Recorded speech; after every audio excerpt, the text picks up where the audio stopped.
So let's understand variables.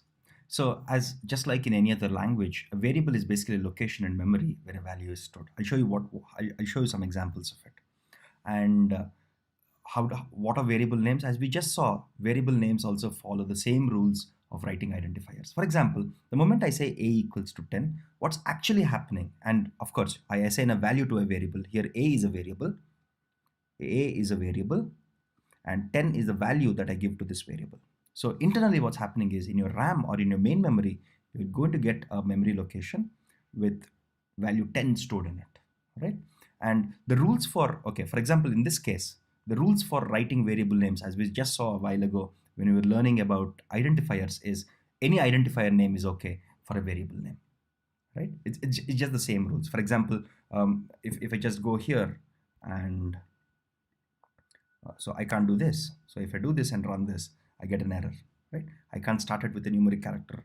I can't have special characters like hash. Oh, sorry, I can't have special characters like percentile, for example, right? So all the same rules of identifiers just hold here. Having said that, one thing that you'll quickly notice is, unlike C or other programming languages, we are not declaring a variable. In C, you would say int a, right? And then a equals to 10. Or you might say that int a equals to 10. So in C, what you typically do, sorry, you also put a semicolon here. In C, what you typically do is you declare the data type that that a is a variable of type integer, and you have to declare it before you assign a value to it. Unlike that, in Python, you don't have to tell what data type it is, right? Python automatically understands that since 10 is an integer, a should be of type integer. So in Python, you don't explicitly have to say what is the data type of a variable, number one. Number two, you don't have to declare a variable before you use it. The moment you assign it, there's a new memory location called a created with an integer stored as 10. So this makes Python much more flexible. Of course, this has its own problems where people can get confused what the data type is and do some mistakes, but this makes Python much more easy to learn in general. Having learned this, so this is how you do simple assignment, right? In this case, this a is an integer, b is a float because you have 5.5, and c is a string. It's not a character, it's a string, right? Because there are two characters in here, right? So that's how simple variable assignment works. You can do multiple assignment also. This is very good. So instead of using 3 lines of code here, we can just do all of that in a single line. So for example, if I say a comma b comma c equals to 10 comma 5.5 comma ml, so the 10 value gets assigned to the first one here, which is a. 5.5 will get assigned to b, and ml will get assigned to c. Right? So in one line you have declared, you have assigned 3 values to 3 variables, right? So similarly, if you want to assign the same value to 3 variables, right? You want to assign the value ai to a, b, and c. You can just say a equals to b equals to c equals to ai. This makes life much more simple. In one line, you have assigned the value ai to 3 variables. Now comes a very, very interesting and very unique aspect of Python. Let's look at it. Let's look at it through code. Okay. So if I say x equals to 3, x is basically a variable which has a value 3, right? Now, when I say id of x, it prints the address or the memory location where x is stored, right? So where is x stored? X, it says, is stored at this location, 42976364416. Okay. So now your value 3 is stored in this memory location. Now, as soon as I do that, if I say y equals to 3, see here the same 3. And if I print the id of y, it actually gives me exactly the same value. So what Python does internally is, the moment you have done this, the moment you've assigned this, what Python does internally is, in this memory location, it basically stores a value 3 in your 4297 blah blah blah 416, this whole string here, right? And x now points to this location, right? The moment you're trying to assign y also to the same variable, y also starts pointing to the same location. Because of course, now if you change y will point to some other location, of course. But since you already have 3 stored, Python tries to reuse this memory elegantly, right? Now, for example, now let's look at it this way, okay? So the moment I change my y value to 2, right? The moment I change my y value to 2, its location again changes. So what's happening here is 3 is stored in my 4297636416 location. My x was pointing to this, my y was also pointing to this. The moment I said y equals to 2, it creates a new memory location, which is 4297636384, which is different from this location, and it makes your y point to this and remove this pointing, right? So this is done primarily to save memory when you have the same variable. Imagine instead of a small variable here, you have a big variable. You have a very bulky structure there, right? Then this saves a lot of space. Okay, now let's go and look at data types, standard data types. You can see you have int, float, double, etc. So let's look at similar ideas, right? So by the way, everything in Python has a data type. And for those of you who know object-oriented programming, everything in Python is an object. Everything in Python is an object. Everything is an object, which is important. Anyway, for those of you who don't know object-oriented programming, that's okay. We'll come to it when the time comes. But for now, let's just flow with some basics. Okay. So you have, okay. So let's look at a bunch of examples. That makes life easy. So if I say a equals to 5, and if I print a is of type A. So this keyword type here, this word type here tells me what is the data type of A, right? So it says 5 is of type class int.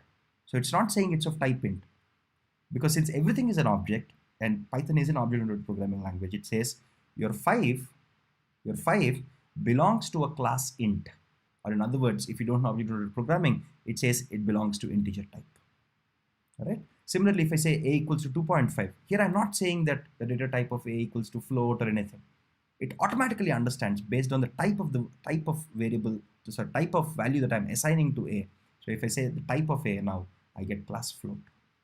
Similarly, just like your integers and floats in C, you also have complex numbers in Python. That makes life easy because complex numbers are extensively used in mathematical operations. Right? Math, physics, engineering uses complex numbers a lot.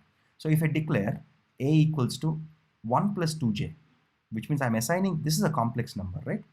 This is a complex number that I'm assigning to a variable a, right? Now, okay, if I just try to print a, I get a value like this, 1 plus 2j. And if I say, oh, then there is a very nice function which says, which is isInstance. What it says is, it is basically doing a Boolean check whether I plus 2j is a complex variable or not. Right? isInstance is a function through which I can check whether the data type of a variable is this or not. Right? So of course this returns true, it prints true because 1 plus 2j is a complex variable. Similarly, what I could have done here is, okay, let's just go and edit some code here.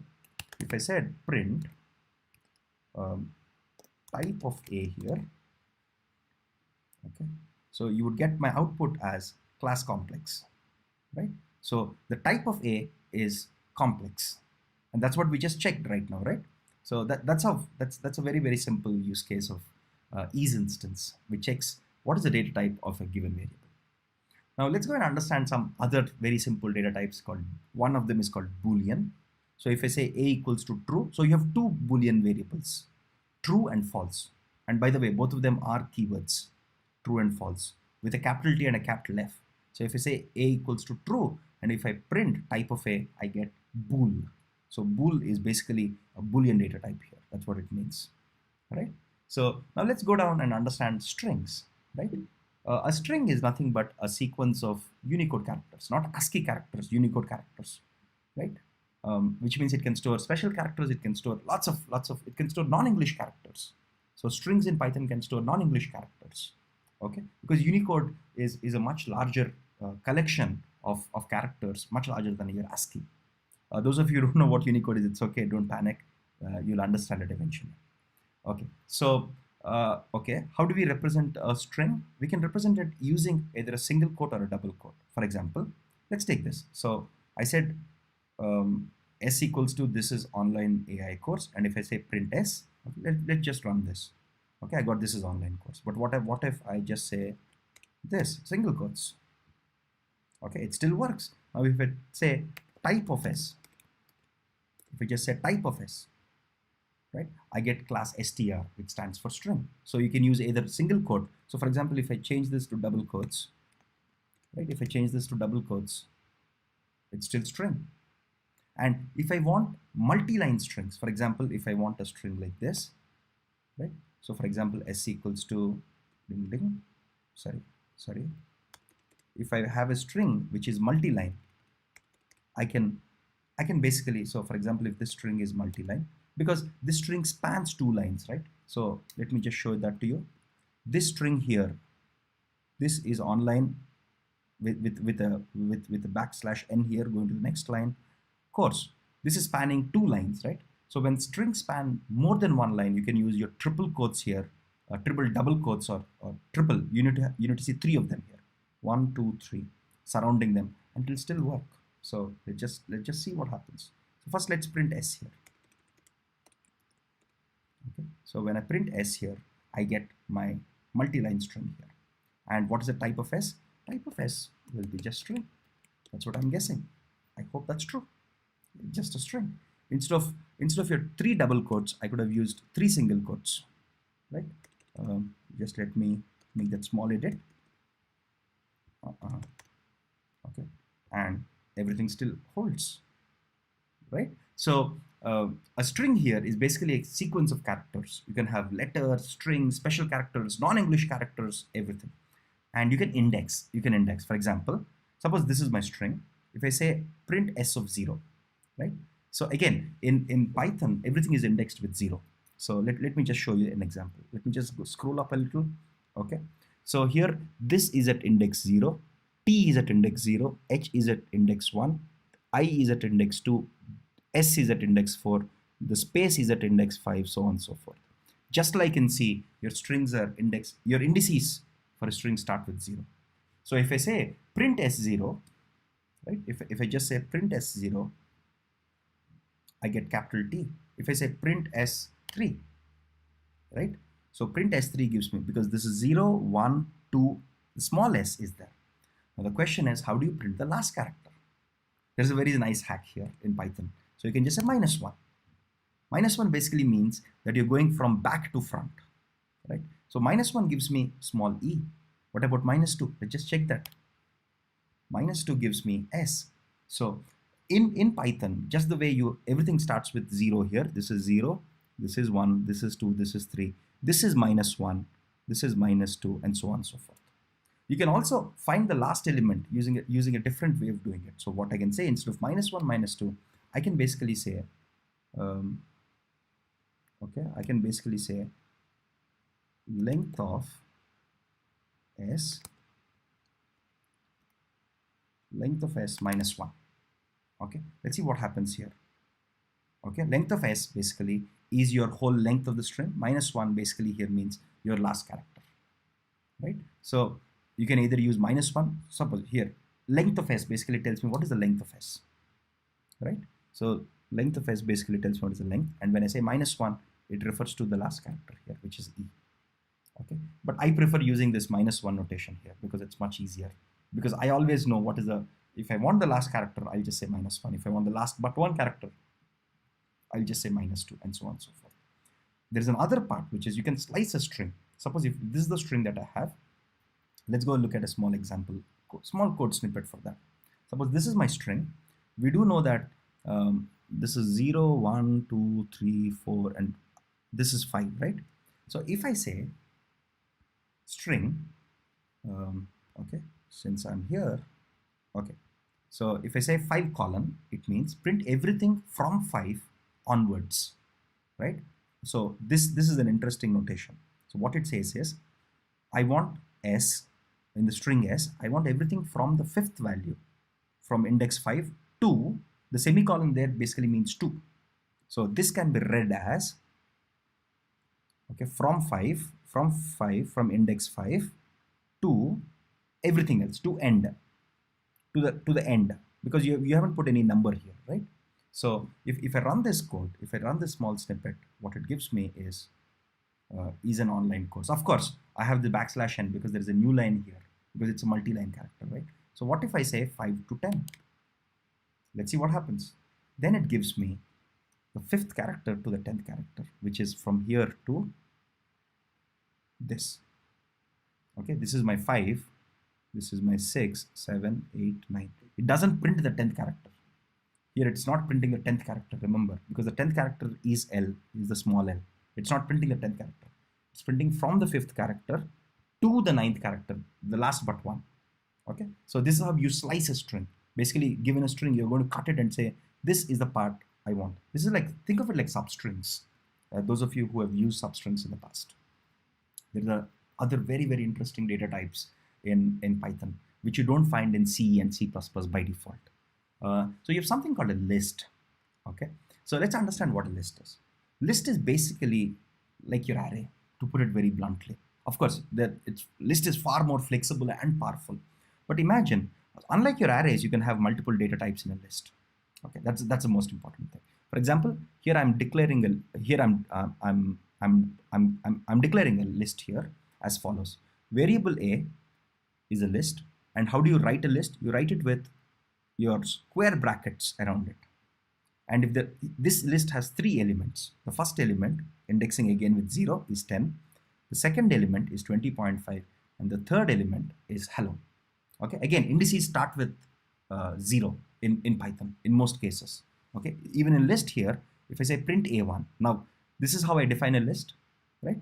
I define a list using square brackets. That's important to remember, because there are other types of brackets which are used to define other data types, right? Now I can say, okay, this is the best part. Okay, so here I can say print A1, sorry, okay. So when I run this, so if I say print A2, if I print A2 here, what I get is hello, because this is index 0, this is index 1, and this is index 2, right? Remember, unlike your arrays, this is very, very important. Unlike your arrays, this is of type int, this is of type float, and this is of type string.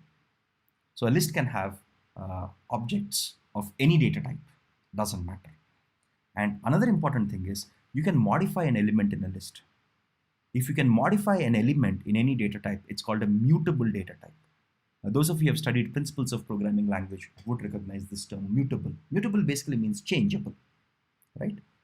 So for example, if we go and see this code here, I can say now my A1 initial, my A0 is 10, my A1 is 20.5. I can change my A1 to 30.7, which means I can change any element in my list, right? And when I print it, let's see what I get it. I can print my whole list actually, by the way.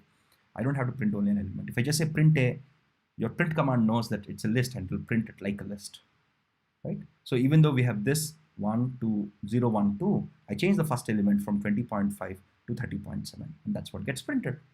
Very, very simple. And lists are extensively used. Trust me, you'll see a lot of lists as we progress in the course. There is another data type called a tuple. So let's see what a tuple is. So a tuple, by the way, let's understand what is the difference between a list and a tuple first.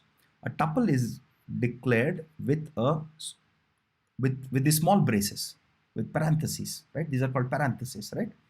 So this is how you declare a tuple, and your list is square brackets. So this is your list, right? So that's how you differentiate between a tuple and a list when you declare it. Again, just like a list, you can have multiple values. You can have 1, 1.5, and ml. All three of them are 3 different types. And you can access any particular element using the same indexing scheme. There is one fundamental difference between a tuple and a list, which is very important. You can't modify an element of a list. For example, if I try to run this code, okay, let's try to run this code. Okay, let's just quickly try to run this code. Okay, I'm running cell by cell. Okay, the moment I run this code now my running command is here. Suppose if I come here and if I run this code, okay, here what am I doing? My list, my tuple, at 0th element I have 1 element I have 1.5, second element I have ml. But if I try to modify, when I try to print, everything worked well. But if I try to modify my t1, which is this element, when I try to replace my 1.5 with 1.25, it said you can't do that. And let's read at the error. See, one of the very nice things with Python, it tells you exactly where the error happened. So it puts this nice arrow mark and it says this is where the error happened, and it says tuple object does not support item assignment. Very nice and very easy to understand. Python, I really love Python errors because they're extremely easy to understand and know what's happening and how to fix even in some cases, right? So, so what this means is that your tuples, unlike your arrays, are immutable, which means you can't change. So once you create them, you can't change just one element of it. Of course, you can delete your whole tuple if you choose to, but you can't change one element of it, right? So you can think of tuples as sort of like constants, right? Once you've declared it, or once you've assigned some value to a tuple, you can read it, you can do everything with it, but you can't edit any element of it, which is extremely important. Okay. Having said that, let's move to a different type of very interesting type of data type in Python called a set. Okay, and sets are declared. So now here A is a set, and sets are declared using your curly braces. So this is what is used for sets. Remember, this was for lists, this was for tuples, this was for list, this is for set, and this is for tuples, right? So now a set, so in this set, I have 5 elements, right? If I try to print A, I get all the 5 elements, right? Simple, it's a set. Set is basically, there are a couple of very interesting differences between set and lists and tuples. Let's go one by one. Okay, so if I say what is the type of A, it says it's a class set. Okay, as you would expect. But now comes the fun part with sets. Okay, the set data type behaves like a set in math, in your mathematics, right? For example, if I declare a set with 10 ones, there are 2 times 20 is occurring, 3 times 30 is occurring.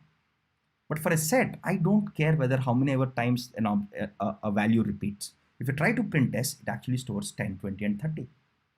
So set only stores unique values. So this is like your set theory. If you remember your Venn diagrams and set theory that you must have learned in your high school, this is like those sets, right?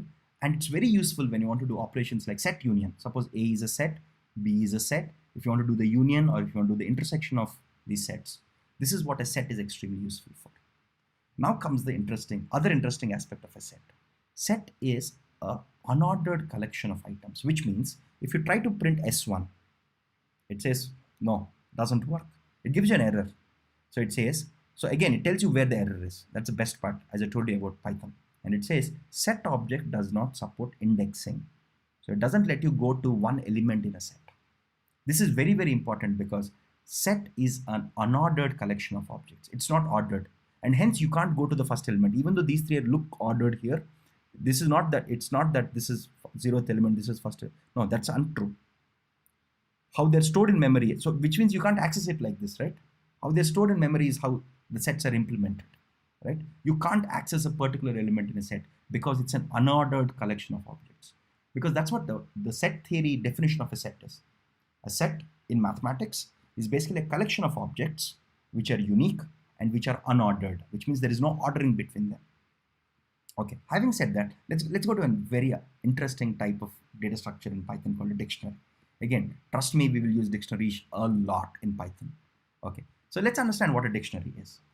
Dictionary is, you can think of it like storing a small table.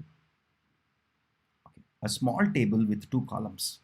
Okay, let me explain why this is useful. Suppose you want to say, so the first one is called a key, the second one is called a value. Those of you who know data structures can imagine dictionaries to be like hash tables.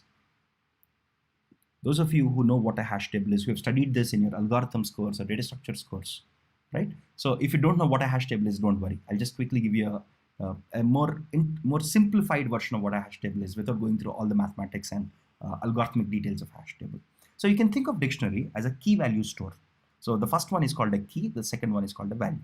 So we all remember A for apple, B for bat, etc. as kids that we learned, right? So I can store my A for apple, A in the key, apple in the value. So now what happens is, so that's what I'm doing here. Again, your dictionaries in Python are declared using your curly braces, right? Just like your sets here, just like your sets. So if you go back, you'll see that sets also are declared like with the curly braces, okay? So just like, but there's a subtle difference here. You write your key first, this is your key, and this is your value. and you write key value pairs. So this is called a key value pair, right? Because there are two values. There is a key and there is a value, and you separate your key value pairs with a comma. So I could write D equals to A for apple, right? B for bat, C for cat, etc., etc.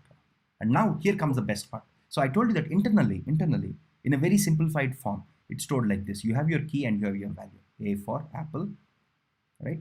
B for bat, let's say C for cat, etc. And now if you say print D of A, here you're not using a numbering. You're not saying 0, 1 or 2. I can use the key to access that specific row in my table. That's the best part of hash tables and dictionaries. So this is your key value pair, right? You can access the whole row of information in your table using your key, right? So I can say, if I say print DA, see, I'm not using 0 or 1 here. I'm using the key itself, right? So when I say print DA, I get apple, just the way it's stored in my table, right? So if I say print B, what happens? I get bat. What happens if we print C? Okay, let's see. It gives you a key error. Okay, it gives you an error called key error, which means such a key is not present. Because in your table, as soon as you do this, it creates a table internally with A for apple and B for bat. And there is no C. So it tries to see if there is a row with C. It immediately says, oh, there is no row with C, so there is some error here. Okay, so that's a very simple code for Python dictionary. Dictionaries are extensively used again.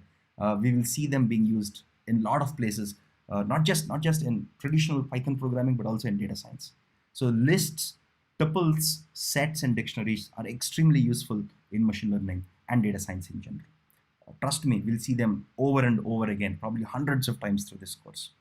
Before we close out on this section of data types, let's also understand how to convert a data type from one type to other, right? So here 5 is an int, right? Here 5 is an int.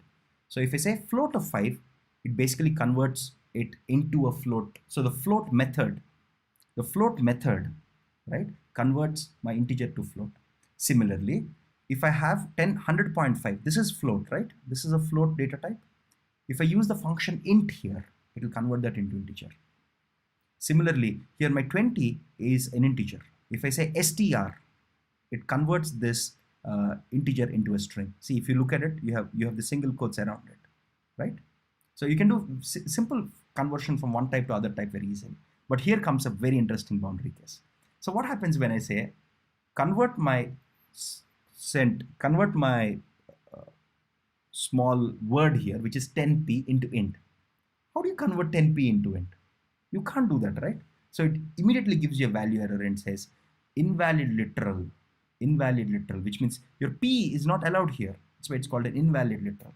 So for example, instead of p, if I just remove this, oh, then everything works good. I got an integer variable of type 10, right? But if I put any other value here, if I'm just putting p back here, it says it's not valid. That's not valid, right?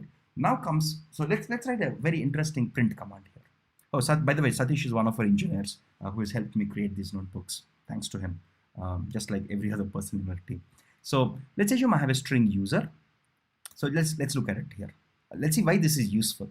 So let's assume I have a string Satish, okay, and assigned to a variable user, and I have 100 in lines, right? So suppose if I want to write a code like this, which is print congratulations is a string, right? And I'm concatenating, or I'm adding at the end of this, I'm adding Satish, because user variable has the string Satish. So basically Satish comes here, right? Followed by, this is also a string, everything works well. Now lines here is an int, because 100 is an int, right? So for me to combine strings, right? Because everything till here is a string, but if I just have lines here, that's an int, right? So I need to convert into string for it to work. So I just use the str function here, so that now your 100 becomes a string 100, right? As soon as we have that, now what we can do here is, okay, 100 lines, right? Now what happens is this. Now as soon as I run this, everything goes cool, okay? So as soon as I run this, everything goes cool. But let's say if I remove your str, I'm just removing my str here. Let's see what happens then. You immediately get an error. And as I told you, Python gives you very nice readable errors. Let me just go slightly up to explain you this. Okay, it says the error is at this line because it's marking it with an arrow, and it says the error is it must be a string and not int, and this is an int, and that's a problem with it, right? So let's go correct it again. um, so if I just say str, everything falls in place and just works, because now you're adding or you're concatenating. So this plus here is not your numerical plus, is not your mathematical plus, it's not your 2 plus 2, it's basically concatenating or joining your strings. Okay, now let's see some other examples, some very simple examples here. Okay, so let's go through this example. Suppose if I have a list A, right? So we know that lists are to be declared with square braces around, with square brackets around it. So if you say print type A, this thing prints list. Now can I convert A to a set?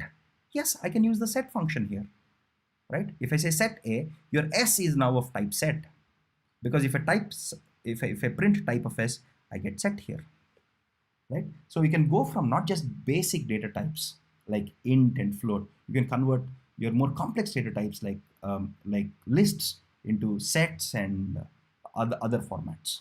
Okay. Similarly, if you have a string, hello is a string, right? Hello is a string, right? This is a string.